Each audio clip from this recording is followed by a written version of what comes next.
విశ్వమంతా ఏలగల విధాత, ప్రగతి ప్రధాన ప్రభుత్వాన్ని నడిపే నిత్యాన్వేషి, ప్రపంచ నాయకులకు దిక్సూచిలా మారిన దేవర్షి, తెలుగు ప్రజల కీర్తి చరిత్ర విశ్వవ్యాపితం చేసిన ఉక్కు మనిషి, విలువలతో సహవాసం చేసే వినమ్ర రాజకీయ నేత, జనం మనం కలిస్తే ప్రభంజనమని నమ్మి జనం మధ్య పనిచేసే జననేత, కూటమి ప్రభుత్వాధినేత మన చంద్రబాబు నాయుడు గారు నేడు రాయలసీమ నడిగడ్డ మన మైదుకూరు అడ్డాకి విచ్చేసి ఎన్టీఆర్ గారి వర్ధంతితో పాటు స్వచ్ఛాంధ్ర కార్యక్రమానికి పూనుకున్నందుకు వందనం, పాదాభివందనం.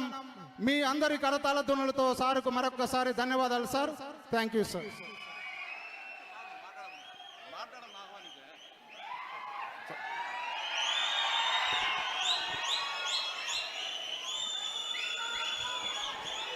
ముఖ్యమంత్రిగా ప్రమాణ స్వీకారం చేసిన తర్వాత మొదటిసారి కడప జిల్లాకు వచ్చేసి స్వచ్ఛాంధ్రప్రదేశ్, స్వర్ణాంధ్రప్రదేశ్ కార్యక్రమంలో భాగంగా ఈరోజు కడప జిల్లాకు వచ్చి తెలుగుదేశం పార్టీ కార్యకర్తలను, కుటుంబీకులను పలకరించి స్వర్గీయ ఎన్టీ రామారావు గారి 29వ జయంతిని కడప జిల్లాలో రాష్ట్ర పార్టీ కార్యక్రమంగా జరుపుకోవడానికి వచ్చిన మన ముఖ్యమంత్రి గారు ప్రసంగిస్తారని చెప్పి ఈ సందర్భంగా తెలియజేసుకుంటున్నాం.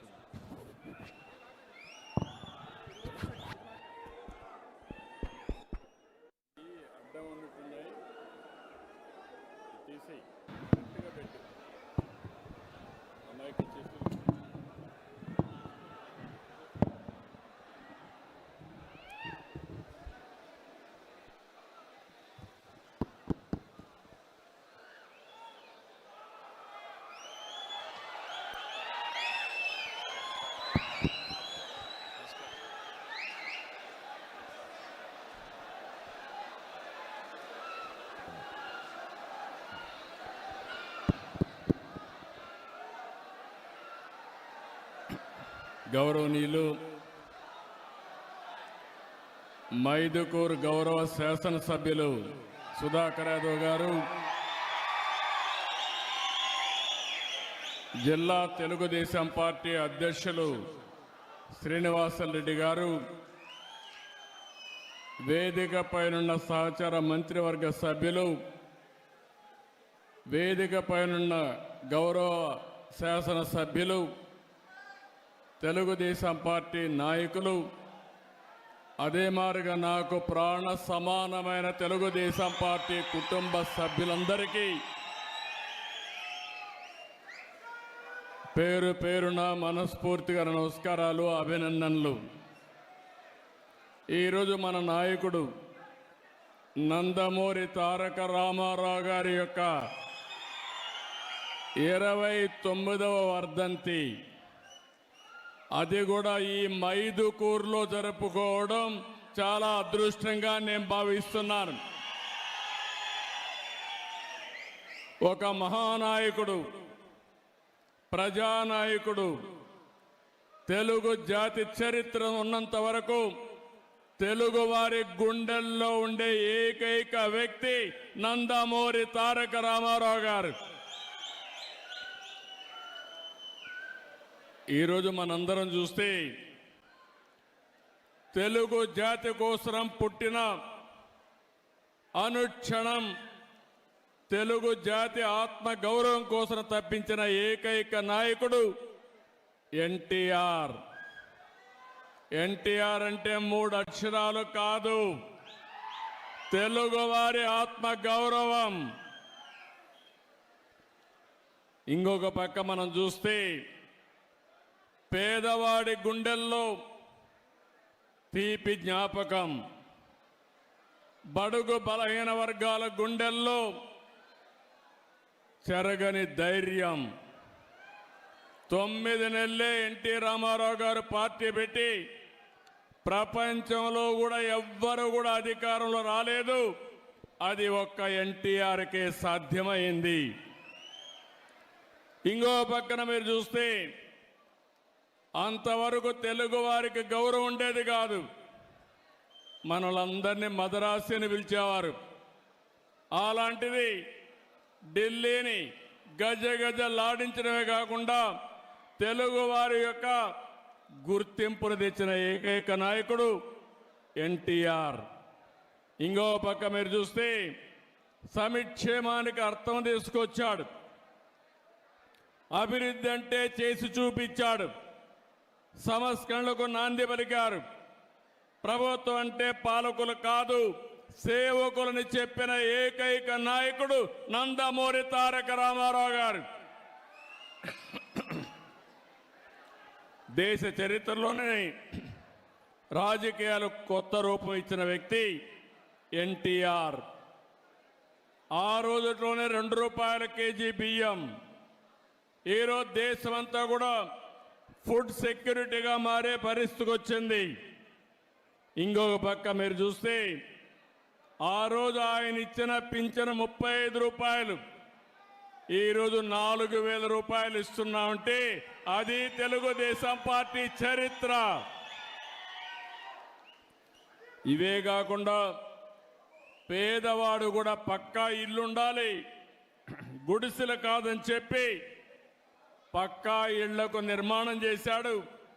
ఈరోజు దేశం అంతా కూడా ఇళ్ల నిర్మాణం పెద్ద ఎత్తున చేసే పరిస్థితికి వచ్చారు. మీరు ఒకసారి చూస్తే రాజకీయాలంటే వేలు ముద్రేసేవాళ్ళు కాదు, చదువుకునే వాళ్ళు రావాలని మొట్టమొదటిసారిగా రాజకీయాల్లో చదువుకున్న వ్యక్తులు ఇచ్చిన ఏకైక నాయకుడు నందమూరి తారక రామారావు గారు. బీసీలు అంతవరకు రాజకీయ ప్రాతినిధ్యమే లేదు. ఈరోజు ఈ మైదుకూరులో కూడా బీసీ గెలిచాడంటే, సుధాకర్ యాదవ్ గెలిచాడంటే అది ఎన్టీ రామారావు గారు వేసిన ఫౌండేషను. ఈరోజు ఆయన కళ మనం నిజం చేసే పరిస్థితికి వచ్చాం. ఇవే కాదు, మీరు ఒకసారి చూస్తే ఈరోజు ఎన్టీ రామారావు గారు వచ్చిన తర్వాతనే అన్ని కార్యక్రమాలు జరిగాయి. మనం కూడా ఒక్కసారి గుర్తుపెట్టుకోవాలి, ఎన్టీఆర్ ఒక స్ఫూర్తి, ఎన్టీఆర్ ఒక ఆదర్శం, ఆయన జీవితం ఒక సందేశం. మనవారిగానే ఎన్టీఆర్ కూడా మామూలు వ్యక్తిగానే పుట్టాడు.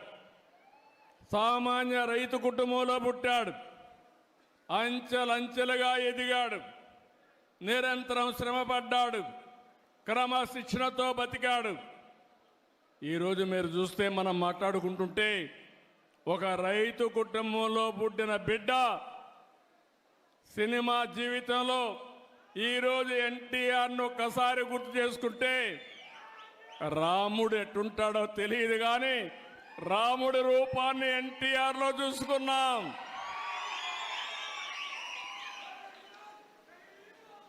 ఒక రాముడే కాదు, ఒక శ్రీకృష్ణుడు అంటారు ఎవరికి తెలియదు.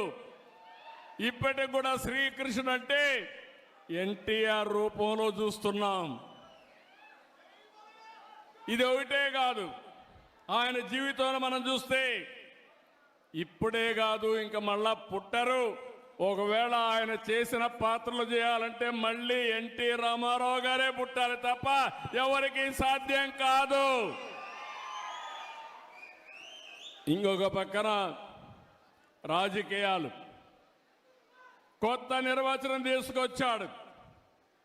అంతవరకు చూస్తే రాజకీయాలంతా కూడా దోపిడీకి మారుపేరుగా ఉండే రాజకీయాల్ని ప్రజాహితం కోసం, ప్రజాసేవ కోసం రాజకీయాలను చేసిన నాయకుడు ఎన్టీ రామారావు గారు. మీరు ఒకసారి చూస్తే రాజకీయం అంటే పెత్తందారి విధానం కాదు, పేదల జీవితాలు మార్చేది రాజకీయం అని చెప్పి చేసి చూపించిన నాయకుడు ఎన్టీ రామారావు గారు. మీరు ఒకసారి చూసినప్పుడు బీసీలకు మొట్టమొదటిసారిగా స్థానిక సంస్థల్లో రిజర్వేషన్లు పెట్టిన వ్యక్తి ఎన్టీఆర్ అని చెప్పి నేను మీకు తెలియజేస్తున్నా. ఇదే కాకుండా మా ఆడబిడ్డలు ఈరోజు ధైర్యంగా మీరు డిమాండ్ చేసి మీ తల్లిదండ్రులు సంపాదించిన ఆస్తిలో సమాన హక్కు అడిగే అవకాశం వచ్చిందంటే అది ఎన్టీఆర్ ఇచ్చినటువంటి వరం మీ అందరికీ ఆయన ఇచ్చిన చట్టం అని చెప్పి కూడా నేను మీకు తెలియజేస్తున్నా. ఇంకో పక్క రాజకీయాల్లో మగవాళ్లే కాదు ఆడబిడ్డలు రాణిస్తారని స్థానిక సంస్థల్లో 9% రిజర్వేషన్లు పెడితే ఈరోజు దేశంలో 33% ఆడబిడ్డలకు చట్టసభల్లో రిజర్వేషన్లు వచ్చాయంటే దీనికి ఫౌండేషన్ వేసిన వ్యక్తి నందమూరి తారక రామారావు అని చెప్పి నేను మీకు తెలియజేస్తున్నా. అంటే ఆ రోజు ఆ మహనీయుడు ఆలోచించాడు, దానికి అనుగుణంగా పాలసీలు తీసుకొచ్చాడు, అమలు చేశాడు. అది దేశానికే ఆదర్శంగా తయారయ్యే పరిస్థితి వచ్చింది. ఆడబిడ్డలు చదువుకోవాలని మహిళా విశ్వవిద్యాలయం పెట్టాడు. ఇంకో పక్కన బడుగు బలహీన వర్గాలకే కాకుండా పేదలు కానీ కార్మిక కర్షక మైనారిటీ సోదరులకి సంక్షేమ కార్యక్రమాలు తీసుకొచ్చాడు. ఆయన ఒకటే ఆలోచించాడు, పేదరికం పూర్తిగా నిర్మూలించాలనేది ఎన్టీ రామారావు గారి కళ. నేను ఒకటే చెప్తున్నా, భవిష్యత్తులో జీరో పావర్టీ, పేదరికం లేని సమాజం ఒక్క తెలుగుదేశం పార్టీతోనే సాధ్యం. అది చేసి నిరూపిస్తాం. ఇంకో పక్కన కరువు సీమ, రాయలసీమ, ఒకప్పుడు రాయలేలిన సీమ, రతనాల సీమ, తర్వాత కరువు వచ్చి ఈ ప్రాంతంలో మనం చూస్తే నేను కూడా ముఖ్యమంత్రి అయినప్పుడు కరువు వస్తే నీళ్లు కూడా లేవు. అనంతపూర్ లాంటి జిల్లా ఎడారిగా మారిపోతుందని శాస్త్రజ్ఞులు చెప్పడమే కాకుండా రాయదుర్గ ప్రాంతం అయితే ఎడారిగా మారిపోయే సూచనలు వచ్చాయి.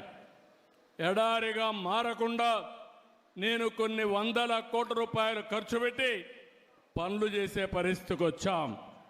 కానీ ఎన్టీ రామారావు గారి స్ఫూర్తిని మీరు చూస్తే ఆ రోజు తెలుగు గంగ, హంద్రి నీవ, గాలేరు నగిరి కాలువలు ప్రారంభించి రాయలసీమ రాళ్లసీమ కాదు రతనాల సీమ కావాలని ఫౌండేషన్ వేసిన వ్యక్తి ఎన్టీఆర్. ఈరోజు మీరు చూస్తే ఈ జిల్లాలో గండికోట ఆయన ఆ రోజు కట్టింది. అన్ని ప్రాజెక్టులు మనం చేసినంత కూడా ఆయన కట్టినట్టువే. కాంగ్రెస్ పార్టీ ఏం చేయలేదు తమ్ముళ్ళు. ఈ జిల్లాలో నాయకులు కథలు చెప్పారు తప్ప ఏమన్నా చేశారా మీకని అడుగుతున్నా. ఈ జిల్లాలో ఏమైనా అభివృద్ధి అయిందా అని మిమ్మల్ని అడుగుతున్నా. తెలుగుదేశం చేసిన అభివృద్ధి తప్ప కడప జిల్లాలో ఎప్పుడూ వాళ్ళు ఏమీ చేసిన పరిస్థితి లేదు. నిన్న కూడా ఇరిగేషన్లో మనమే చేశాం, మళ్ళీ హామీ ఇస్తున్నాం. ఇరిగేషన్లో పెద్ద ఎత్తున ప్రాజెక్టులు కట్టాం, కానీ ఆ ప్రాజెక్టులో ఉండే నీళ్లు వాడుకోలేకపోతున్నాం. ఆ నీళ్లన్నీ కూడా సమర్థవంతంగా వాడుకోవడానికి ఈ కడప జిల్లా నేను అన్ని విధాలా సహకరిస్తానని మీ అందరికీ హామీ ఇస్తున్నా. అది కూడా ఇంకొక పక్క ఎన్నోసార్లు చెప్పాను, ఈ కడప జిల్లా తయారవుతుందని. మామూలు వరి పంట కంటే హార్టికల్చర్ పండ్ల తోటలు వేసుకుంటే 2 3 ఇంత మునుపు కూడా బనానా కానీ ఆరెంజెస్ కానీ దీనికి ప్రాధాన్యత ఇచ్చాం. మళ్ళీ నేను శ్రద్ధ పెడతాను. ఈ జిల్లాలో ఉండే నీళ్లు ఉపయోగించుకోవడానికి అన్ని పనులు చేస్తాను. మీరు ఒకసారి చూస్తే నేనున్నప్పుడు రాయలసీమలో మైక్రో ఇరిగేషన్కి 90% సబ్సిడీ ఇచ్చాం. అది కూడా తీసేసే పరిస్థితికి వచ్చారు. మళ్ళీ నేను వచ్చిన వెంటనే రాయలసీమ రైతాంగానికి మంచి జరగాలని ఈరోజు 90% సబ్సిడీతో డ్రిప్ ఇరిగేషన్ మీకు ఇస్తున్నానంటే అది తెలుగుదేశం పార్టీ. ఒక పక్క డ్రిప్ ఇరిగేషన్ వచ్చి, ఒక పక్క ఆధునీకరణ వచ్చి, ఇంకో పక్క హార్టికల్చర్ పంటలు వేసుకొని మార్కెటింగ్ అని ఎస్టాబ్లిష్ చేస్తే ఈ రాయలసీమకు తిరుగుండదు. నిన్న కూడా కేబినెట్లో మాట్లాడాను. రాయలసీమలో ఎక్కువ ఆదాయం వచ్చే జిల్లాలు చూస్తే కడప, అనంతపురం జిల్లాలు కూడా ముందుకు వచ్చే పరిస్థితికి వచ్చింది. మీరు శ్రద్ధ పెట్టండి. నేను ఒకటే చెప్తున్నా, ఈ రాయలసీమని ఈ కడపలో ఒకప్పుడు మీరు చూస్తే ముఠా కక్షలు ఉండేటివి, చంపుకునే సంస్కృతి ఉండేది. నేను గర్వంగా చెప్పగలుగుతున్నా, ముఠాలను పూర్తిగా అణిచివేసిన పార్టీ తెలుగుదేశం పార్టీ. దీన్ని రాబోయే రోజుల్లో నెక్స్ట్ లెవెల్కి ఎట్ట తీసుకుపోవాలో తీసుకుపోతామని చెప్పి కూడా నేను మీ అందరికీ హామీ ఇస్తున్నా. ఇంకో పక్కన నేను నిన్న మొన్న మాట్లాడాను. పోలవరం ప్రాజెక్టు ఈ రాష్ట్రానికి ఒక జీవనాడి. నీళ్ళన్నీ కూడా మీరు చూస్తే పోలవరం కిందన గోదావరి ద్వారా సముద్రం లేకపోతున్నాయి.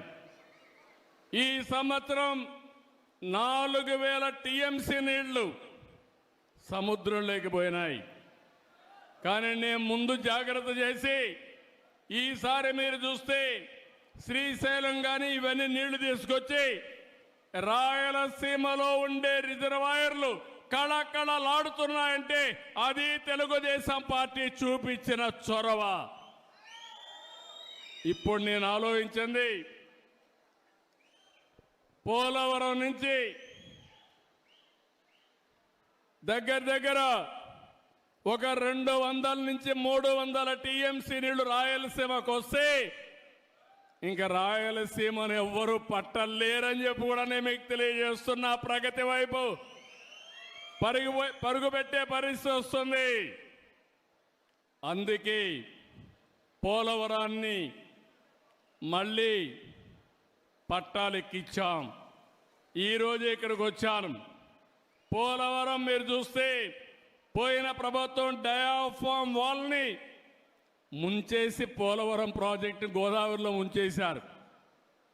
ఈరోజే మళ్ళీ కేంద్ర సహకారంతో 12,200 కోట్ల రూపాయలు ఫేజ్ 1 కింద డబ్బులు ఇస్తే డయాఫామ్ వాల్ కూడా ప్రారంభిస్తున్నాం. 2 సంవత్సరాల్లో పోలవరం పూర్తి చేస్తామని మీ అందరికీ హామీ ఇస్తున్నా. ఇప్పటికీ పోలవరం కృష్ణ అనుసంధానం చేశాం. కృష్ణా డెల్టాలో వాడే నీళ్లు శ్రీశైలం ద్వారా రాయలసీమకి ఇచ్చాం.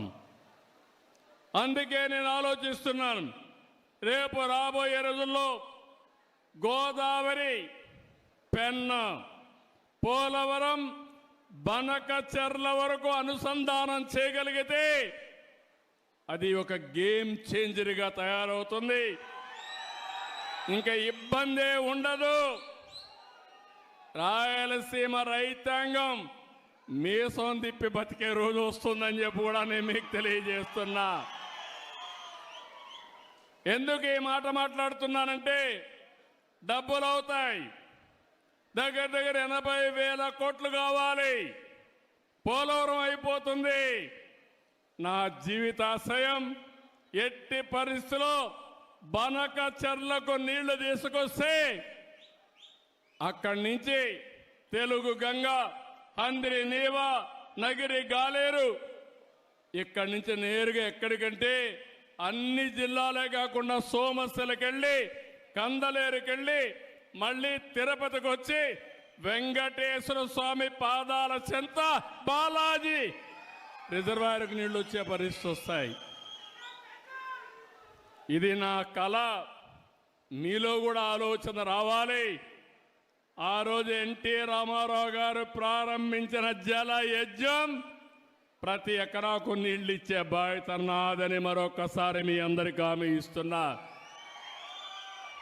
ఎట్లొస్తాయని కూడా మీరు ఆలోచిస్తే పోలవరం నుంచి కృష్ణాకు వచ్చిన తర్వాత Nagar Sagar right main canal దగ్గర ఆ నీళ్లు తీసుకొచ్చి అక్కడ ఒక రిజర్వాయర్ కట్టి అక్కడి నుంచి ఇంకా ముందుకు తీసుకుపోతే ఏదైతే వెలుగొండ ప్రాజెక్టు ఉందో అక్కడ కూడా నీళ్లు ఇచ్చి అక్కడి నుంచి నల్లమలై ఫారెస్ట్ కట్ చేస్తే లోపల ఒక టన్నల్ వేస్తే నేరుగా బనకచెర్లకు నీళ్లు వస్తాయి. ఎవరు ఊహ రాలేదు కానీ నేను అనునిత్యం ఆలోచిస్తున్నా రాయలసీమ రుణం ఎట తీర్చుకోవాలి. నేను కూడా పుట్టింది రాయలసీమలో పుట్టా, రాయలసీమ బిడ్డ. ఈ రుణం తీర్చుకోవాలనుకున్నప్పుడు రాష్ట్రాన్ని అభివృద్ధి చేస్తాం. కరువు జిల్లాలైన రాయలసీమని అభివృద్ధి చేసే బాధ్యత తీసుకుంటానని చెప్పి కూడా నేను మీకు తెలియజేస్తున్నా. అందుకనే ఇంకో పక్క మీరు ఒకసారి చూసినప్పుడు ఈ నీళ్లన్నీ కూడా సముద్రం లేకపోతున్నాయి. ఈ విషయం మీరు గుర్తుపెట్టుకోవాలి. ఈ సంవత్సరం 5,000 టీఎంసీ నీళ్లు వర్షాలు వచ్చిన తర్వాత సముద్రంలోకి వెళ్ళి ఈరోజు మనం చూస్తే బాగా వర్షాలు వచ్చినప్పుడు నీళ్లన్నీ సముద్రం లేకపోతున్నాయి. వర్షాలు లేనప్పుడు కరువు కాటకాలతో మనం ఇబ్బంది పడుతున్నాం.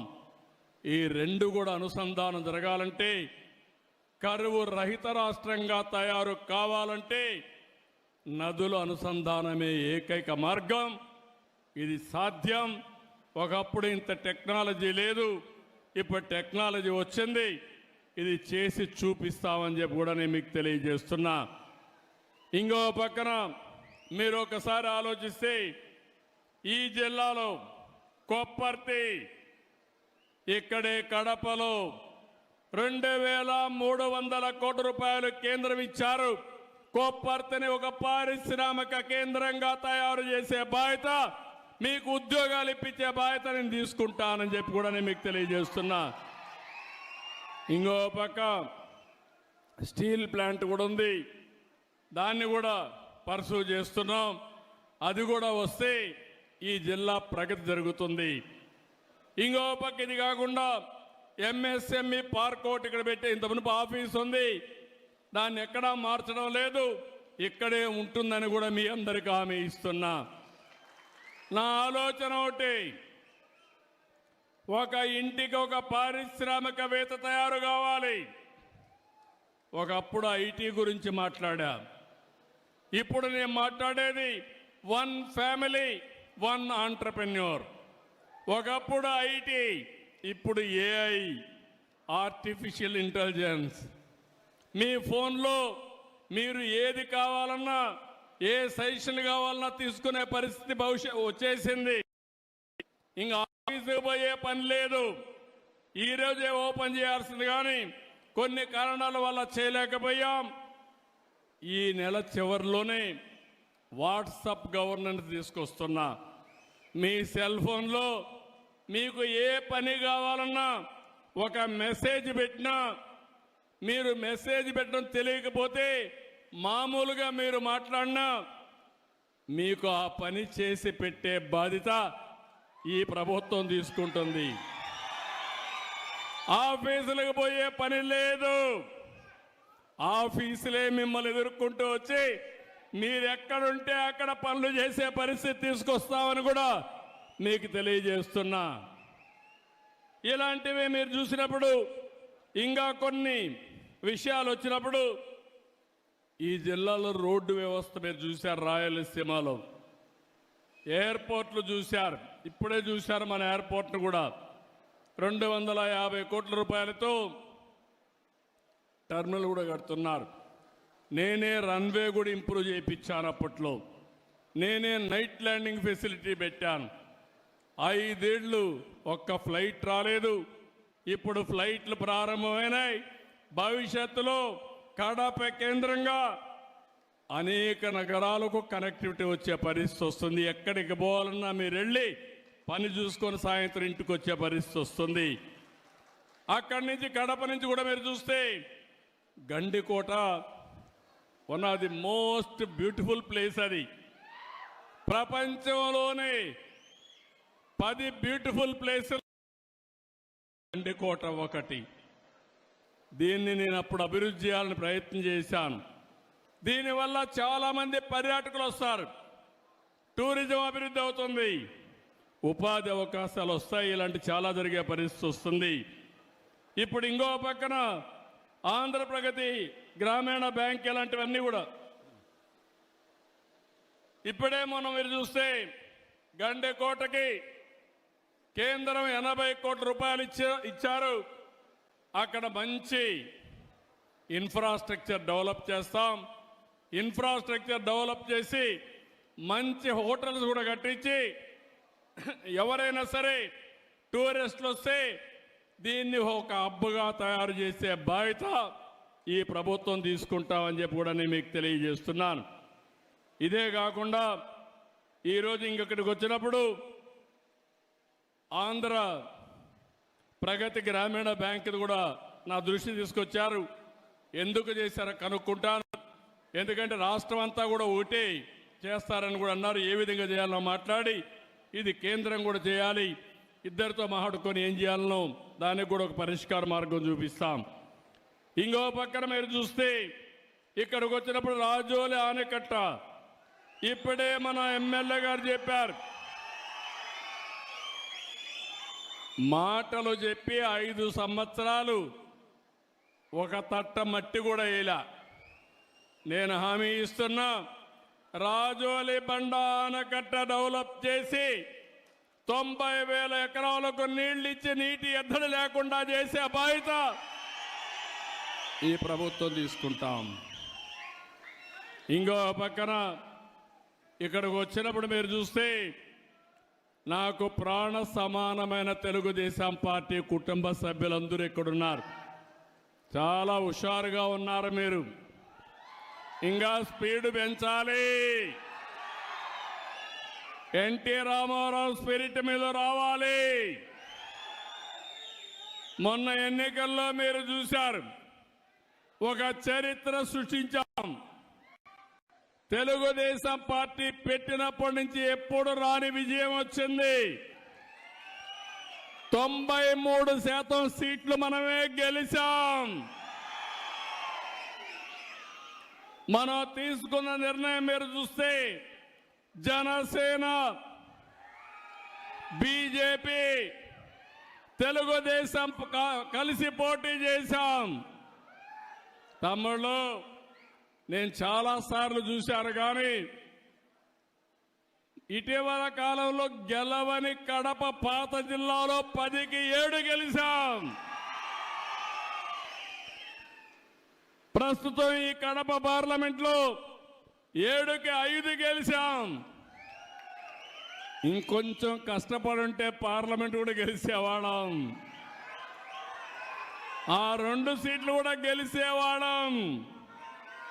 ఇప్పుడు చెప్తున్నా మీ అందరికీ, 5 ఏళ్ళలో ఏం జరిగిందో చూశారు. ఈ 5 ఏళ్ళలో మీ జీవితాల్లో ఏ విధంగా వెలుగులు వస్తాయో మీరే చూడబోతున్నారు. ఆ తర్వాత 7కు 7 గెలిపించాలి, 10కి 10 గెలవాలి, పార్లమెంట్లు కూడా గెలవాలి. అప్పుడే అభివృద్ధి సాధ్యం. మీరు ఒక విషయం గుర్తుపెట్టుకోవాలి, ఈరోజు కేంద్రంలో ఎన్డీఏ పాలన ఉంది, రాష్ట్రంలో ఎన్డీఏ పాలన ఉంది. ఎన్నికల ముందు ఈ విధంగా నవ్వుతూ మాట్లాడిన సందర్భమే లేదు. కూర్చోవాలంటే భయం, ఇంట్లో నవ్వాలంటే భయం, దారిలో ఇంట్లో నుంచి బయట రావాలంటే భయం. మా ప్రెస్ వాళ్ళు ఎవరైనా ఒక ఆర్టికల్ రాయాలంటే వణుకు. 2430 జీవో గుర్తొస్తుంది మీ అందరికీ. కానీ తమ్ముళ్ళు, ప్రజాస్వామ్యంలో ఈరోజు మీరు స్వేచ్ఛగా ఉండగలుగుతున్నారంటే అది ప్రజాస్వామ్యం అని చెప్పి మరొక్కసారి తెలియజేస్తున్నా. విర్రవీగిన నియంతలందరూ కూడా కాలగర్భంలో కలిసిపోయారు. ఎప్పుడైనా సరే మనం చేసిన పనులే శాశ్వతం. ఎన్టీఆర్ గుర్తున్నాడంటే చనిపోయి 29 సంవత్సరాలైనా రోజు రోజుకు ఆయన పైన ప్రేమ ఆదరణ పెరిగిందంటే ఏంటి తమ్ముళ్ళు దానికి కారణం? మనం చేసిన పనులు అవునా కాదా? అలాంటివి మనం గుర్తుపెట్టుకోవాల్సిన అవసరం ఉంది. ఈరోజు కేంద్రం వచ్చిన తర్వాత నేను కూడా మీరందరూ ఒక మంచి పని చేశారు. తెలుగుదేశం పార్టీ ఎన్డీఏ కార్యకర్తలు కూడా కష్టపడ్డారు, మెజారిటీ గెలిపించారు. 21 పార్లమెంటు సీట్లు గెలిపించారు మీరందరూ 25కు. ఇంకొంచెం కష్టపడి ఉంటే 25 గెలిచేవాళ్ళం. అని ఆ 21 సీట్లు ఒక సంజీవనిగా మారాయి. రాష్ట్రం అస్తవ్యస్తంగా ఉంది. వెంటిలేటర్ పైనుండే రాష్ట్రానికి ఆక్సిజన్ కేంద్రం ఇచ్చే పరిస్థితి వచ్చింది. ఈరోజు కష్టాలన్నీ తీరిపోయే పరిస్థితికి వస్తున్నాం, కానీ పూర్తిగా తీరిపోలేదు. అందుకే మీరు ఒక్కసారి ఆలోచిస్తే అమరావతి ప్రాజెక్ట్ని మళ్ళీ ఒకసారి అమరావతిని మనం గట్టెక్కిచ్చే పరిస్థితికి వచ్చాం. ఇంకో పక్కన పోలవరానికి ప్రాణం పోసే పరిస్థితికి వచ్చాం. విశాఖపట్నం రైల్వే జోన్ ఇచ్చారు. ఇంకో పక్కన నిన్ననే మీరు చూస్తే విశాఖ ఉక్కు ఆంధ్రుల హక్కు అని పోరాటం చేస్తే అది కూడా కన్నుమరుగయ్యే పరిస్థితి వస్తే 13,000 కోట్ల రూపాయలు ఇచ్చి కేంద్రం ఆదుకున్నారంటే అది ఒక చరిత్ర. ఆ చరిత్ర ఎన్డీఏ వల్లనే సాధ్యం, కానీ వేరే వల్ల కాదని మరొకసారి మీకు విజ్ఞప్తి చేస్తున్నా. ఈరోజు అభివృద్ధి జరుగుతూ ఉంది. నేను ఒకటే మీ అందరికీ హామీ ఇస్తున్నా, భవిష్యత్తులో కూడా మీకు అండగా ఉంటాం. నేను అభివృద్ధి, సంక్షేమం, సుపరిపాలన నాందిగా మాట్లాడాను. ఎన్నికల్లో ఈ విషయమే చెప్పాను. నన్ను నమ్మారు, మా కూటమిని నమ్మారు. నన్ను, మా మిత్రుడు పవన్ కళ్యాణ్ గారిని, బీజేపీని నమ్మారు, నరేంద్ర మోడీ గారిని నమ్మారు. మీరందరూ ఓట్లేశారు. ఈరోజు మీ రుణం తీర్చుకుని కార్యక్రమానికి శ్రీకారం చుట్టాం. ఈరోజు మీరు చూస్తే అభివృద్ధిని పట్టాలెక్కించాం. ఎక్కడికక్కడ ఒక్కొక్క పని చేసుకుంటూ ముందుకు పోతున్నాం. రాయలసీమలో కానీ రాష్ట్రంలో కానీ ఒక నేషనల్ హైవేస్ అన్ని 50,000 కోట్ల రూపాయలు ఖర్చు పెట్టి 3 ఏళ్లలో పూర్తి చేస్తున్నాం. 70,000 కోట్ల రూపాయల రైల్వే లైన్స్ అన్ని, రైల్వే స్టేషన్స్ అన్ని పూర్తి చేసే బాధ్యత తీసుకున్నాం. నిన్ననే అనౌన్స్ చేశాను. జిఎస్డిపి అంటే మన తలసరి ఆదాయం పెంచడం. ఈరోజు 12.94% వచ్చింది. నేను ఒక స్వర్ణాంధ్రప్రదేశ్ విజన్ తయారు చేశాను. అందులో 15% పెరగాలి.